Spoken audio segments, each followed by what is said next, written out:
Okay, so the question is, why do people pursue rewards that don't produce this resonance? They don't have a value hierarchy. So Pleasure Island, it's a good example. 여기서 말하는 플레저 아일랜드는 1940년에 상영된 피노키오 영화에 나오는 공간으로 아이들이 온갖 행동을 자유롭게 할 수 있는 섬입니다. 담배 피고 싸우고 먹고 마실 수 있죠. 그렇게 어느 정도 시간이 흐르면 결국 아이들은 스스로를 파괴하는 동물처럼 행동하고 결국 당나귀로 변합니다. 그리고 코치맨에 의해 광산이나 서커스단의 노예처럼 팔리죠. Those kids that were brought there were lost. So they didn't have anywhere to go. They didn't have an identity. So they default to local pleasure. And that's better than none. Although the problem with local pleasure, well, as the narrative made clear, is that you better look out if you're impulsive, because it's going to kick back on you hard. And the reason is, you're only considering the immediate time frame.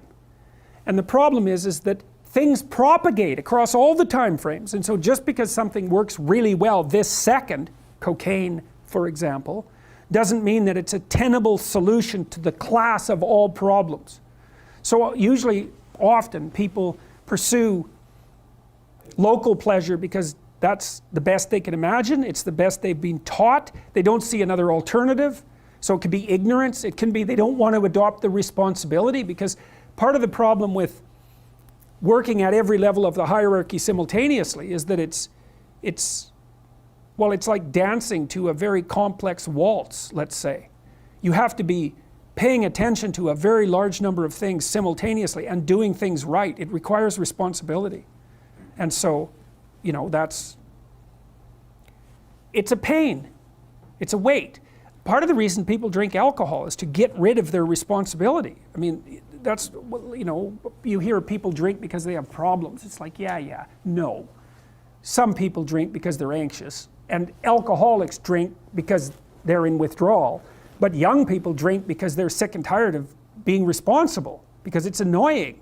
It's like, so I'll drink enough, I won't care about the medium to long-term consequences, because alcohol, that's exactly what alcohol does. It doesn't make you ignorant of the medium to long-term consequences, but it makes you not care about them. And partly it's because it dampens anxiety.